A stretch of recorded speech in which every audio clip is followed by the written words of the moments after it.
Check.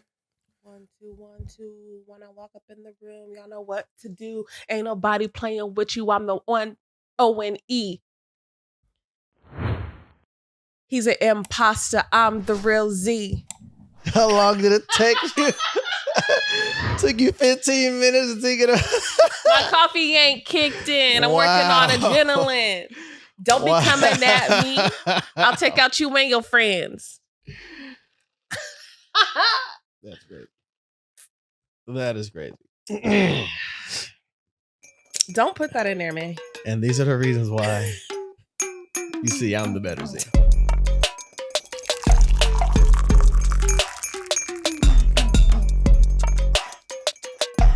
What's up? I'm Z. Actually, I'm Z. I was Z first. It really doesn't matter. I'm the better, cooler Z who can spit flows in the club. And we're here to spill our tea. Making it worse. And if you don't want to hear our tea, then deuces. Deuces, the name of the show. Let's get into the tea. So listen. Okay. I have been watching season 2 of The Secret Lives of Mormon Wives. That's what we're talking about? And I really just need somebody to talk to about this. So you're going to talk to everybody else while I'm here.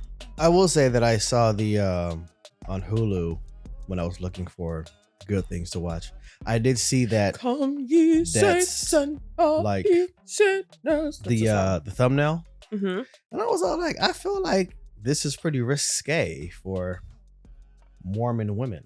All of it's risque for Mormon women. It's a bunch of cleavage. I think there was some thighs showing. Mm-hmm. They're like in the water. I don't know if that's in the intro, they're like coming out of the water and they're like doing a Britney Spears and video the song for is the all, intro. The song is all you remember that? Jesus. Mama, don't go, body's getting hot at the body's dock, doing something unholy. That's the song. Is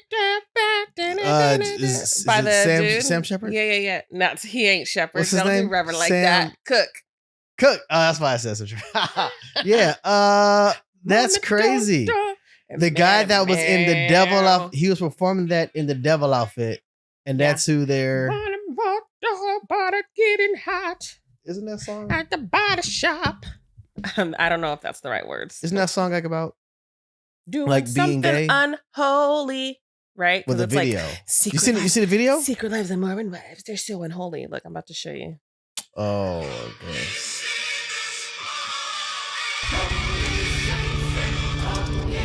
That's the intro. Oh wait, no, I think somebody is saying, "Look at these dresses they're wearing." Yeah, and they're coming out of the water. And that's the song. So, are they really Mormon? Yes. But like, can they say they be at the temple? I look at that almost, and this is with the limited knowledge of, but what I do know about Mormonism is that's like the equivalent of somebody being all like, "No, I'm a Christian," and then they're out doing a bunch of stuff that's the opposite of like being a Christian. That wouldn't be conducive with the Christian walk. Mm-hmm. And it's like, yeah, people say they're a Christian, but that's because it's become a description for a religious practice. But the origination of it was because people were looking like Christ. They were like, it's like making fun of people because like we just crucified Christ and now you got these people acting like Christ. We're going to call them Christians because their life betrayed that. Mm-hmm. So when you say like even this, is it the secret life? The secret lives of Mormon wives. Mormon wives, like that. Even this the whole thing is risque, which I believe is the opposite. It became a reality show. Is that not the opposite of Mormonism, though? So let me tell you how we even got here. The threesome, the swinging, soft swinging, is what they called it. So Taylor Frankie Paul and her husband, who ex-husband, who literally look like siblings, announced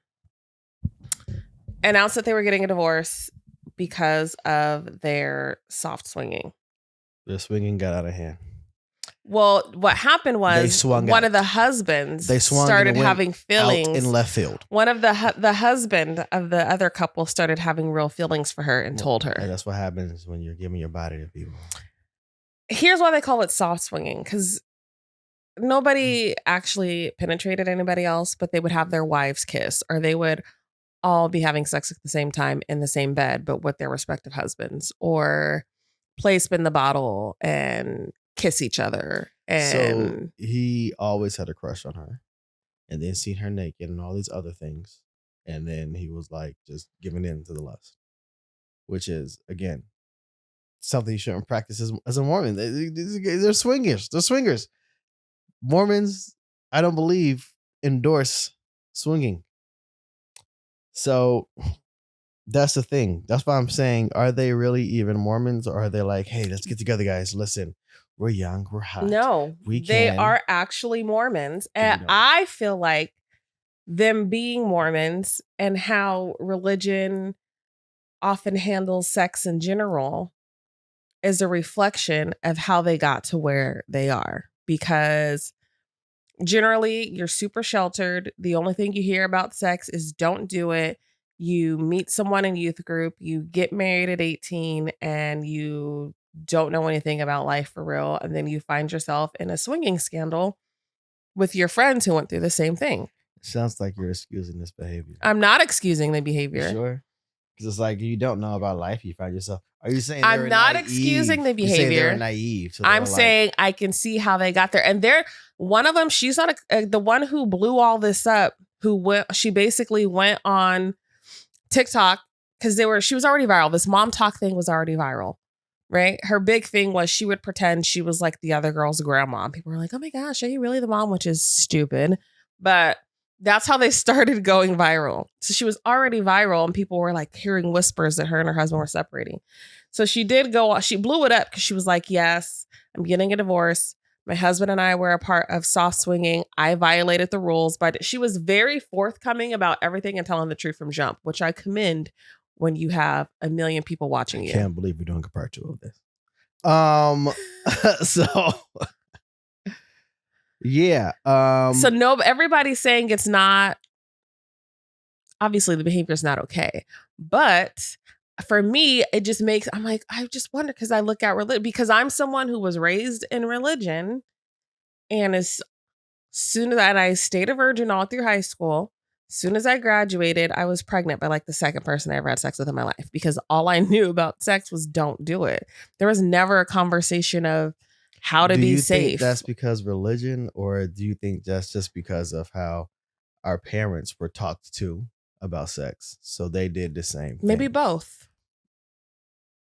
Maybe because mom did. Because both of our parents did have the way children. It plays with them. They sure did. Yeah, when they met, they already had. They already had a kid. Yeah. But it's like I look at that and I look at the church, and I will say it doesn't make any sense that we're not talking about these things. Mm-hmm. So I think maybe it might just depend on the church you go to. But yeah, I'm like, if we're thinking about our kids and the world is thinking about our kids, you best believe that the world is going to try to tell them. But it's just like, even if you're a parent, like the school is going to try to tell your kids how to live and how to be, but that's supposed to be your kid. So it's your responsibility. Mm-hmm. And like, I don't know where you were, but when we went to Camp Alta, the boys, the guy, the counselor, he was all like, yeah, sex was a gift. You're supposed to be able to enjoy sex. Just enjoy it in marriage. That's the conversations that we were having. I went to Camp Alta, but I don't remember having those conversations. I remember he was saying that, but I think it was like a discussion. It wasn't like a lesson, nothing like that, but it was just a discussion he was having. But it's true. Sex is a gift, and you should enjoy the gift. You should have good sex. And I do agree that it's taboo. I feel like personally that goes beyond religion, though. Mm-hmm. So I don't think it's just religion. I think it's just people say, "Oh, well, it can go like, beyond." We don't talk about that. I'm like, bro, I don't feel like go beyond religion, but it happens more so prominently. In religious circles. Yes, That's why my you need to point. Be spirit and truth and have a personal relationship. Even the church that I was in when we were in the Northwest, I'm friends with a lot of the people from there still and their kids, and I see all these kids like grew up and married each other super quick and fast. Hopefully they last and work out. But I also have a friend who did that and it did not work out because she was like, we probably should have got married when we were like teenagers. I also feel like there's a lack of commitment. Because if you get married young and then you stay together and you because we're expecting teenagers to have commitment, that's wild to me. I don't think it's wild. Do you get a job and then you stay at a job for 20 years or you do other things for a long time? When you're a teenager? Yeah, you grow. It's like if you're going to get married, first off, I don't feel like it's I don't think they should specific with being a teenager. I think it's specific with understanding what it means. Like I'm talking parents had to sign permission understanding to get married, teenager, not 18. So I feel like back in the day, in different cultures, people getting married at like 16, and they're staying married, and it's because their culture has been like, "Yo, this is it forever." And I feel like it's a reflection of here in America. Now, I'm not sitting here and advocating for like teenage marriage, but I'm saying that it's not like a bad thing if you do get married and then you stay married like forever. No. That's not a bad thing. So, and I also don't think that like it's impossible. I honestly feel like it just comes down to the people who are married. And I do feel like it comes down to being committed. But it's like the climate is kind of like, dude, well, divorce. And I was like, well, just don't get married. Let's look at marriage and prop it up. Then you'll be like waiting. I definitely think marriage could be taken more seriously. And people need to understand the gravitas of it. But also bringing it back to this show, something I do, and I know the Mormon church, I know they're freaking out. Like, we know they go to church, but we don't know what church to go to. We don't know. I know they're probably like, what the heck? Because I remember when Sister Wives, Cody Brown and his family, when they came out, I know the church was mad. Did they practice polygamy? Yeah. Like the Mormon church, I mean. Do they advocate? Fundamentalist Mormons do. But the mainstream Mormon church is like, we don't agree with that. But fundamentalist Mormons do. Fundamentalists meaning the OG practices? Yes. So it's like, do they also like going back to the Mormon guy, what's his name? Slavery, who's in jail for all the child brides. He's still there. And he's still giving sermons from jail. Anyways, but I do think that if there is a young Mormon child out there, male or female, not child, like a teen or young adult, and they may have stumbled or may have messed up, I do think on the other side, they could see like, okay, I don't have to be perfect. I can mess up and like, I don't have to beat myself up so bad because look at these heifers on my TV. And the church hasn't kicked them out. I don't know if that's the message. Or you know what? That is the message. That's the message they're trying to portray. And that's the problem. But then they have a bunch, like the drama they have on there. I was watching it the other night, cracking up because just the way they argue and it's like not even real problems for real, but it's so funny. But I wanted to have. You're going to my charity event. Is it those gonna? No, it's like there's this one situation. Some of it's kind of because there is this young girl, and I 100% believe her husband's a controlling narcissist. And last season, all the girls were telling her how your husband's in control. Basically, last season, they went to Chippendales in Vegas. He didn't want her to go. She didn't listen. Stop. These Morgan wives went to on TV. She didn't want to go. She was like, oh my gosh, my husband's going to be like, this is not the church ladies. This is not okay. I don't want to I'm not trying to do this. She was trying to leave the whole time. She was advocating for what her husband would want her to. She wasn't even watching. But she was still there. She wasn't even, she didn't even go into the show, nothing. And he was texting her things like, you're the worst wife. You're disgusting. I despise you. Like the things he was texting her. Why is he staying married to her then? Was insane. And so they were telling her last season, your husband is a narcissist. This is crazy, blah, blah, whatever. So she ends up separating from him. Because of what they said? There's also things behind the scenes we don't know of. I can 100% see that man being verbally abusive. This is just me being a 36-year-old woman, seeing traits, seeing things that he said. Well, if he was texting those things, that was abuse. Like, right there. even more. But then she was like, as a part of us trying to reconcile, like, you need to apologize to my friends. So he goes to meet with those same friends, and they're like, well, we only have that vision of you because of what she tells us. So why don't you tell us your side? And we'll see. She said, oh, so it was crazy. It was crazy. It was like gaslighting. And he flipped real life. He flipped their friends? Yes.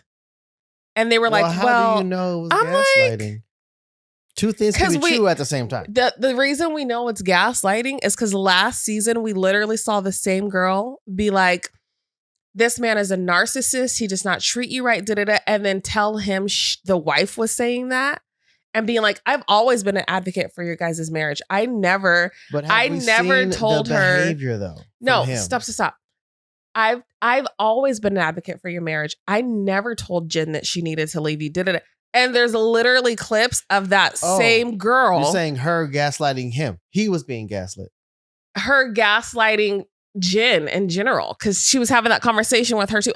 I was always an advocate for your marriage. Last season, you were the main one saying he's never going to change. He's a narcissist. He cannot, like, it was recorded on TV. No, I thought you were saying that he was gaslighting the group of girls. No.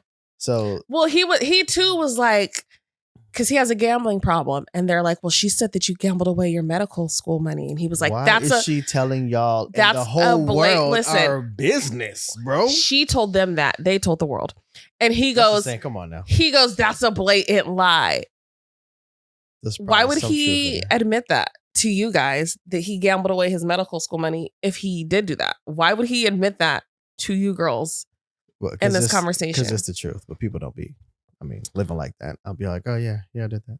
Why'd she tell you that? That's what I would have said. Like, yeah, but why'd she tell you that? So I like to watch it for the drama, but I also just think there needs to be a conversation. I think every religion should reevaluate how they are talking about sex and and I'm not saying to advocate for it or provide condoms at youth group. Institution should be. But the conversation, everything that's viewed as taboo, needs to be deeper than just don't do it.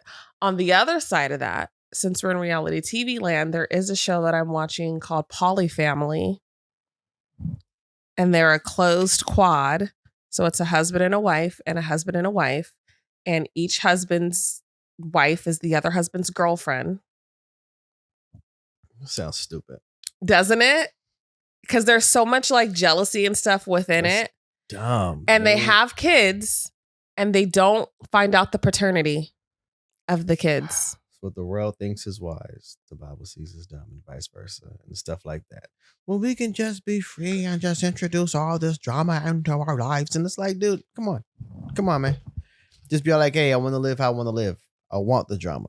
Just be real. Just be real about it, bro. It's ridiculous. Well, what's your point about this family? So you feel like we should use it as an example and say, this is why you should like. Well, if we want to dabble and if we want to use an example, then we could look at Sister Wives. That family was together for over 20 years. Then Cody brought in the new wife, and it fell apart. But the point is, so that you should. It fell apart. Is that the no? It fell apart. And I think that if Robin never would have came in, it wouldn't have fell apart. But we got to see all the toxicity that's really there. All the kids that are adults now, none of them even barely talk to their dad. They have all this trauma. They're all in therapy because they're like, yeah, it was cool to grow up with all these siblings when we were little. But we got older. Our dad ended up neglecting us. He chose this one wife over us. How could he possibly be available for 20 kids? Like, so if we want to see something that fell apart, there's that. With this closed quad family, I think it's crazy that they don't find out the paternity of the dads and what happens if. Hold up, time out. Cut it out. They don't know who their kids are. That's what I'm telling you. They don't know who their kids are. That's what What's I'm the nationality telling you.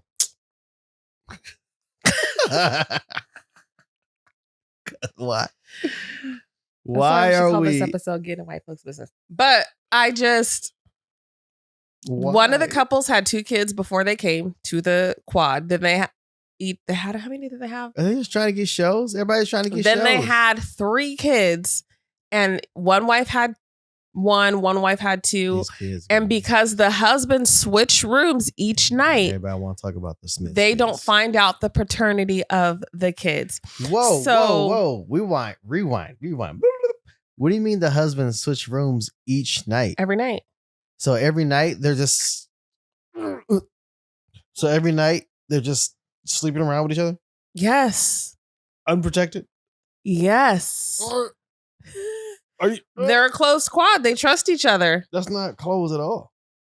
Closed quad, meaning no, that's not closed at all. Ain't nothing closed about that. That's open all night. Oh my gosh. And so the newest baby, they just had a baby, and the baby had a doctor's appointment. And so one of the dads sent the group chat, "Oh, little baby Ever," that's not his name, "this many pounds, this many ounces, this is his blood type." So then the other dad gets pissed. Well, I guess we know who the dad is now because of the blood type. I mean, what about if they need blood for something? That's information you would need to know anyway. Like, I mean, he's upset. He's like, "Oh, you're messing up our thing." He's like, "That was just careless of you." Da-da-da-da-da. And they were already having tension because, mind you, is that the agreement? Like, we don't talk about babies' blood types? The paternity. And so he's like, "You didn't think about the fact that we could find out paternity from blood types?" But what about health stuff? Right. But also, they already had tension because, like I said, one couple already had 2 kids. The daughter was grounded. This okay. is depressing. Listen, the daughter was grounded. She's like 9 or 10. Only wanting to have one boyfriend? And the other dad, the biological dad of that girl, was sitting down talking to her at dinner. They had this when they came. So we know who the correct. Okay. So the biological dad gets home from work. He's talking to her at dinner. The other dad interrupts him and he's like, "Don't forget that you're grounded, so you need to hurry up and go back to your room." In the middle of the biological dad trying to talk to her. And so they were already having tension from that because he's like, "Bro, I'm trying to talk to her. I haven't seen her all day." And he's like, "Well, she's grounded. That's part of being grounded. So, oh well." So they were already having tension because of that. And then this came out. And I'm like, we're going to watch this. Well, that is part of being grounded, though. We're going to watch this crumble. That is part of being grounded, though. Well, yeah, it is. You don't get to be social. I mean, if that's the rules, then, hey. Nope. Go to your room. Nope. Tell them you love them. Go to your room. So what are these kids going to be thinking when they get older? That's what I... Just do whatever, guys. Because Cody Brown's kids... But a lot of them don't even mess with him. This is a reflection. This is a reflection of... and one of his kids actually ended up unaliving himself. It's a reflection of how it is. It's all like, oh, do what thou wilt. That's what I talk about. That's practicality of the Bible. Because, people throw around religion and it's all like, okay, talking about relationship. And let's talk about how much the Bible makes sense. If you follow what the Bible says, like the application of the Bible, ain't nobody talking about no Mishnah, no rules that they added. That you got to context when you read the Bible. You got to use context. Okay, all right. And it's all like, oh yeah, that makes sense. They had multiple wives in the Bible, though. Okay, let's talk about that. Let's brought that up. So you say that. Does that mean that you think that the Bible is saying it's okay, it's cool? Because the Bible also points out the error in having these multiple wives. Let's be clear that God didn't ordain these multiple wives. God said one man to be qualified, you have to have be a husband of one wife. And in the beginning, it says he gave Adam one wife. So let's look at that. And let's look at what the culture did, what these men did, right? And they were like, oh, we're going to have multiple wives. And this is what the Bible was talking about divorce. It was like they were divorcing people because I was like, oh, you ironed my stuff wrong. You hung it out to dry, did different, did divorce. And they were marrying all these multiple women because of how women were in society. Now, when you look at all these men that had these multiple wives, you see that their downfall can be traced to having these multiple wives. David is probably the most prominent one. Mm-hmm. Reuben, who's 12 tribes of Israel. Joseph, brother, the one that threw him in the ditch.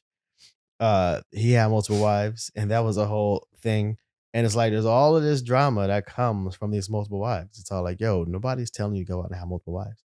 And there's many other things like that in the Bible that people point to and say, well, this is in the Bible. Like I just said, context. Yeah. Just because it's in the Bible doesn't mean the Bible is saying to go and do this. A lot of that stuff are cautionary tales. Hey, look what happened to these fools. Don't go do that. But you'll read that one verse and be all like, oh, well, okay, yeah. So it's all good. That was their downfall. That was their problem. Proverbs talks about that. It's like, hey, take this for example. Don't be like this. But without the context, you look and be all like, oh, yeah, it's in the Bible. Okay. It's in the Bible. That is correct.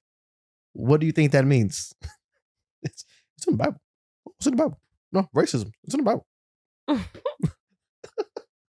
No, adultery. It's in the Bible. It's in the Bible, guys. But people do that. There's another show, I think it's called Seeking Sister Wife or something. And there was this black couple on there, and they're Muslim, and he was citing, there's also a white couple on there. Or Muslim? They're black Muslims. But not like Malcolm X. No. It's like, and so that they're citing that for their reason. There's also this white couple on there that's citing that. Citing it for the reason. Their Bible being in the Bible. There's also a white couple on there who polygamy? Yeah. It's called Seeking Sister Wife. That was dude, did you look at these things as it's a statement of status? Anything that's like a statement of status is like God said he's not a respecter of personalities. But then you still look at the status. Like you talked about that with the Sadducees. When Jesus came, he was speaking against those things. He's like, man, y'all propping these people up. That's what I was talking about. Like with Diddy. Y'all propping these people up and letting them do all these extra things just because they're looking at this position. Nah, bruh. That's what happened. You know what God did when Saul allowed himself to be propped up? He took the kingdom. He was all like, you're not worthy of the kingdom this day. I've taken it and given it to somebody who is after my own heart. David, he went on to do messed up things too. But the point is that this prestige and this prominence that we give to positions that is in the Bible is the same thing that's happening today. It happened in the Bible, and then men take that and they're corrupt with it. That's why God's like, nah, your right is right and wrong is wrong. You ain't care about how many followers you got. You ain't care about the district, whatever. Like, bro, get out of here, dog. I made all that. Nah, right is right and wrong is wrong. Well, that's where we are today. Not to say anybody on Secret Wives of Mormon Lives are in polygamy or still swinging, or I mean, obviously it blew their life up, so they regret it. But obviously that's the reason they got a reality show. I'll say it's ridiculous. Ridiculous. So hey, that's my word. I heard that in 2004. I heard it military. Before then. From Wayne. I heard it. Shut up. In 2002 from my Favorita's older sister, Amanda. Shout out. Thank you very much. So I've been saying. Can you do anything original? Better Z over here, dog. Like before you. Goodness gracious. Anyways, so that's enough of their business. There's something else I came across. Before we even started. I just watched that show so I can have somebody to talk to about it, please. But it's when I come home from a long day, I like to see other people be in drama. I don't think disassociate is the word about my life. But I just I'm like, let me just watch this train wreck. You know? This is like what? But also I saw something today. Have you heard of Kara Robinson Chambers? I don't know. When she was 15 years old, back in, I think 2002, she was at her friend's house in the front yard watering some plants. Some guy in a truck pulls up and was like, hey, give these pamphlets to your parents. When she went to the truck to get the pamphlets, he pulled out a pew-pew and was like, get in the car. She gets in the car, of course. He kidnaps her. Goes back to his apartment. He essays her multiple times. She's handcuffed to the bed. He falls asleep. She wakes up while he's asleep. She jimmy rigs her hands out of her restraints, quietly moves the barricade he had in front of the door, runs for her life. But, okay, let me finish. Gets to the police station. They end up trying to find him. He goes on a manhunt. He ends up shooting himself. Turns out he was connected to 3 deaths of other young girls. I want to show that story to my daughter because I think it's very impressive that she got out of it, and how she got out of it and how she got him caught was she made it a point to pay attention to everything of his apartment so she can report it to the cops, down to looking for mail and seeing who his dentist was, who his doctor was. She noticed there was a hairbrush that had long red hair in it. Like I'm like, she was only 15. That's wild. It would have been wild if she didn't go to the car in the first place. Just want to point that out too. Well, like as impressive as it is, it's all like, yeah, that was. I mean, I could see how that would happen. Really smart, but like in 2002, going up to. I can see how that happened in 2002. Hey, some random guy pulls up.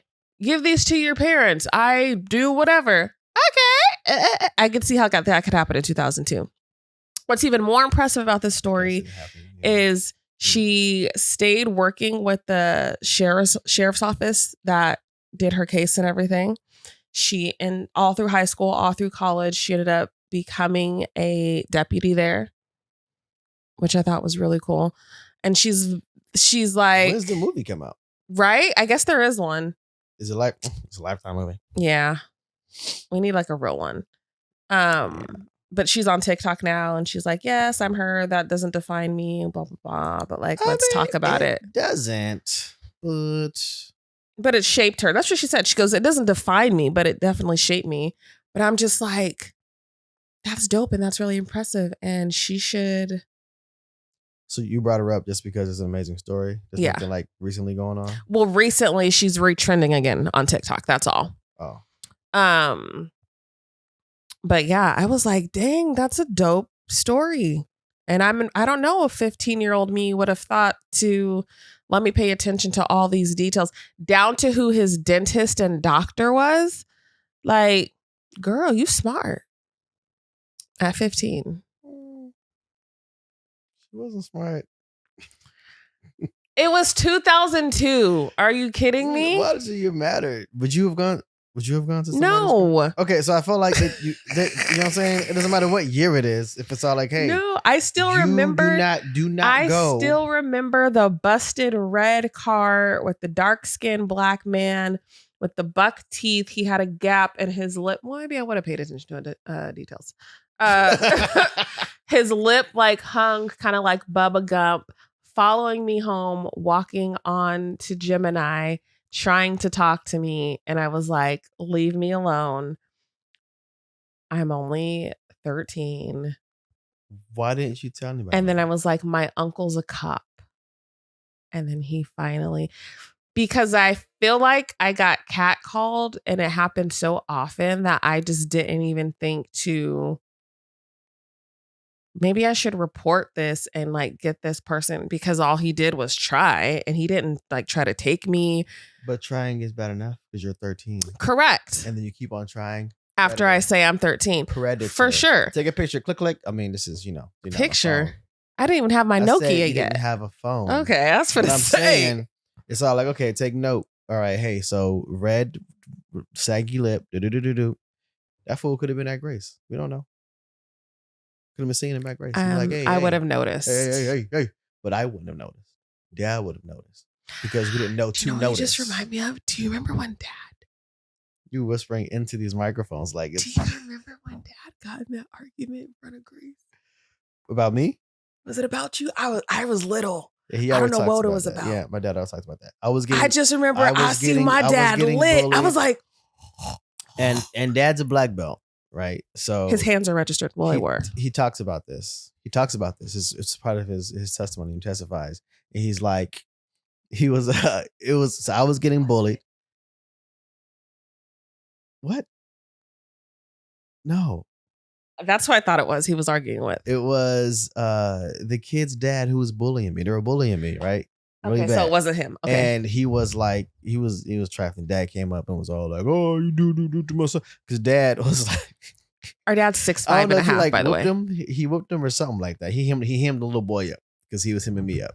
And then the dad came up and he was already thinking. My dad, a literal black belt. Like the muscle memory is crazy. I remember one time I tried him. We was at State Fair. And I was like, what in the world? So the muscle memory is there. So he already thought in his mind how he could, like, disable this individual. He was already thinking that.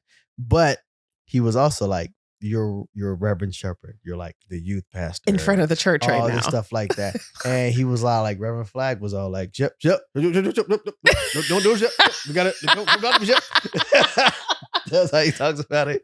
And he was like, it took a lot like to not be able to do it. But the testimony part of it is that guy came back and was all like, hey man, I know my kids was bad, man, and I probably shouldn't have came at you like that, but you acted like a real man of God. Oh, see, I didn't know that part because I was so young. He talks about that. But yeah, he talks about that often. He talks about that often in his, just talking about why it's important to be consistent, like in the word. Because he could have, as a black belt, I know. probably done it. Because I practice, I want to be clear, a practicing black belt, 6'5.5". This is he was fit. I'm talking about, and it was just all like, he ain't got to be fit, but what he knew, he could have 5-finger heart stop, Kill Bill. What I'm talking about? Not about that, but yeah, that was crazy. I don't, like I said, I was so young. I don't remember exactly what was happening, but I remember being like, oh, is my dad about to fight right now for his shirt? Oh my God. Oh my goodness. Anyway. That could have been the guy in the red car, though. He wouldn't have stopped then. I can tell you that right now. Yeah, no. Yeah, I can't believe I didn't. I told my friends, like, oh my gosh, but I can't believe I didn't, I don't want. And to this day, that stuff sticks with you because I will not let any of my kids walk to school. Taimani's like, oh, when we move to Elk Grove, I could do this. No, I will still drive you. Her even walking home to here, I'm like, yeah, show your location. That's what she's supposed to do. See if you can. I forgot. Like, no, yeah, walk home, share your location. But she's always sharing with me. Always. She's always sharing it with you. So, yeah, I should make her share it with you too. That's what I tell her when she's walking home. I say, hey, share your if she calls, I'm like, share your location, so I know when you. I should make her share it with you too, actually. But anyways, that's the drama I have for today. I feel like there's one more thing I wanted to talk about, but I'm really just thinking about the water that's waiting for me on my paddleboard. So. What a poser, bro. I'm not a poser. Well, one time, I'm somebody buy all this equipment so I can. I'm somebody who tried a new hobby, fell in love instantly, and was like, "Yes, I need my own, so I could do this." And well, what a good time because I'm about to move and can't afford to be mine. You probably should have waited to make sure. Like, do you have to rent that stuff? You got to pay to rent it? No, it's mine. I own it. Do you have to pay to rent stuff if you don't own it? If you don't own stuff, like if you go paddleboarding, yes. How much is it? How much does it cost to rent? If you were to calculate, if I would go 3 times renting it, it would be more expensive than my board. Okay, so then as long as you go 3 times, then and I'm gonna go more than that. That means it'll be worth it, but it's not gonna be worth it until you go to 3 times, which is gonna happen literally over the next 3 weeks, or probably this weekend. That's how you do cost analysis. You say this is how much it costs now, but this is the value. And then the way I use it, the value is going to go up here. In this area, right in here, that's the, I forgot that's called, but that's the area you want. Like when somebody hires you and they're already paying you a salary, they're at a loss because you're here with the experience, right? But they're here with the paying you. But as you continue with that company and they say here with the paying you and your experience goes up here, and now you're like training people, doing the other stuff, and they're paying you is only going up like this, they're making all that as a company. That's what they're like keeping. So that's why you got to think about when you say, well, how much value do I have? Because I'm like the military, bro. I'm all like, I'm not getting paid what I'm worth after like 10 years of service. Every year after the 10th year for sure, I'm training up all these sailors under me and I'm doing all these other things, but the pay isn't increasing to match the value now that I have. But that's how companies get like, oh yeah, we'll pay you here. We're at a loss. Until you get, but we're still paying you because we invested in the beginning and now we can still. So makes me grateful for the company I work for. We have a company party coming up. I can bring a +1. Do you want to go? I don't know. Is it gonna be fun? The invitation wasn't even paper. It was like I can flick it and it would make noise. It was like thick. That sounds like paper, but okay. It wasn't paper. It's gonna be at somewhere that's fancy in Galt on the 21st, I think. Anyways, I do want to show you this clip and get your reaction. I didn't even realize this was him. But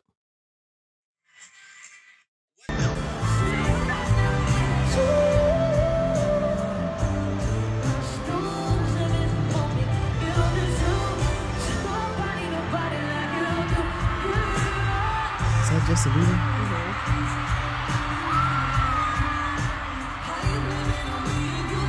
Is this recent? They were in Inglewood last night. This is last night? I don't know.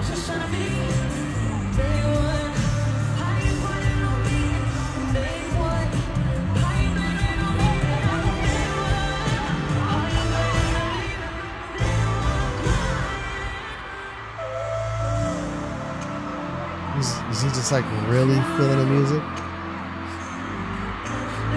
Who's that? That's just Yeah. It's a SZA song. Why is Justin there? He was singing with her, I guess. What do you gather from that clip? What do you think? I don't really think anything extra. I know TMZ has a little documentary out saying, Caleb, I'm gonna knock you out. I don't really think it's anything extra. I know TMZ has their little documentary saying that Justin's in a cult, calling his church a cult. And they're like looking at how he looks skinny. It's been like looking weird and stuff like that. I feel like Justin is just going through life and his life is playing out in front of everybody like it has been since he's been 9 or whatever going on right now. So like affects him. I don't know. I think he was just there and he performed on stage and did whatever. I don't think it means like they're doing it if that's what people are speculating. There's a few speculations. Somebody said, nah, this man hates home because, he's married with a baby. Oh, no, baby? Yeah. Somebody was like, this man's soulmate is a black woman. But then some people were saying that they feel like he's up there high. And I mean, he looked like he had to. Oh, she was compensating like for his help keep him like help his public image, like, hey, on track. Was he supposed to be there? Was that planned? Obviously, he has an earpiece and whatnot. Okay, so that's a song they have together or something. Yeah, I felt like it was a performance. He did. Stop. I didn't read the caption. It says like Justin Jaquavius Jamal Bieber. That's funny. Yeah. So once somebody said that, I was like, oh no, is he high? And then I was like, oh no. Is this Diddy thing affecting him? Is he going to be a witness? Is he going to have to testify? Life affects us. I mean, is that any different though? It's like, will we not be able to find other performances like that? Because people like to make big deals out of things that aren't big deals. And it's all like, look. And then they kind of formulate an opinion. And then it's all like, oh, maybe. Yeah, maybe not. Maybe he's just on stage and maybe he's just feeling it. But I mean, he did kiss her little hand. He was like, oh, SZA. That's what I feel like his thoughts were. That's what it looked like. He was like, oh my God. Looked like he was all like, oh, it tastes like chocolate. Yeah, right. I know Haley was in the crowd mad, but what's she gonna say? Nothing. Chocolate mixed with Chick-fil-A. Speaking of Chick-fil-A, I saw this clip of this black girl crashing out, calling them race. I said, first of all, I'm on Twitter Chick-fil-A? And I see, they arguing in a parking lot in this fast food place. And I said, I know they're in a Chick-fil-A with the antics, not a Chick-fil-A. And I opened the clip and it is. May I serve you? And she's Have like, a great day. Forget y'all. No. They're trying to get her to get off the property, which rightfully so. I understand, And she's going inside to get her stuff. I'm trying to get my stuff. No, F that y'all. Now we'll be complaining. You put me outside all the time. I'm the only black one, and you make me be outside for hours. Da-da-da. Oh, she worked there. Yeah. She will not know more. Maybe, possibly. I mean, and then black folks was in the comment was like, I can vouch as a black that work for Chick-fil-A that they do in fact make you take the orders outside, and they're supposed to do switches every 30 minutes to an hour, and they do not. I was like, ooh. That's crazy. But that's because they want you to be the face of Chick-fil-A. There's an umbrella out there. Is it like, does it suck being outside? I ain't gonna hold you. I did Sacramento. I did fast food for 2 days. I'd prefer to be out there. What's your name? Type it in and print the receipt. Here you go. Have a what did they say when you leave? It was my pleasure to serve you. Yeah, thank you so much. My pleasure. Yeah. Thanks, my pleasure. What's the name? Pleasure. What's the name? Like, it seems very like. So not Chick-fil-A with the drama outside and it's recorded and going up. Hey, nobody's without drama. They're just an institution. Anyways, that's all I have. I'm done yapping. You sure? Oh my gosh! And speaking of French fries, I'm done yapping. Shut up. I'm trying not to talk about Diddy until we get more of an update because Kid Cudi did testify, but I want a little more. First. So anyway, there is also a girl in Turkey who died and her heart's missing. So that's weird. I need to research it more. Like, she died. They live in the UK. Like, they went to Turkey to visit. Her husband got her in the hospital. When she got in the hospital, they would not let the husband see her in the hospital. She ends up passing away. They get her body back to the UK. Her heart is gone. Oh, so they killed her and harvested her organs. Allegedly is what they think. I need to deep dive it more before I go into it. That's why I didn't bring it up today, but now I did bring it up, and here we are. It's like an episode of Law and Order when they were like, your child is a donor. Let's just go ahead and get it. And it's all like, I don't give a F about that stuff. I didn't sign up for that. Keeping this my kid. And it's all like, anybody, I just want to say this. There's no situation anywhere where somebody's not going to let me see somebody who like belongs to me, family, especially my wife. You can't go see her. What are you talking about? Get the guns ready, because you're not going to stop me. I'll be reckless. Just want to point that out, because then stuff like that happens. Yeah, missing hearts and toes. It's crazy. I wish somebody would tell me I can't see my loved one. Anyway. That's all I have. Thank you for coming to my TED Talk. Thank you for joining today. I guess you're involved. Thank you for being here and listening. Please follow us on all the platforms: TikTok, Instagram, Facebook, X, LinkedIn, YouTube, especially YouTube. Subscribe, watch it. It looks very good live. We have very good genes. Thank you to our parents. So you won't be disappointed. The quality is also very nice. And the quality is great because my brother's camera it's okay. It's not the camera. It's the technician. It's the Z. The better Z. Which would be me. And should we say deuces?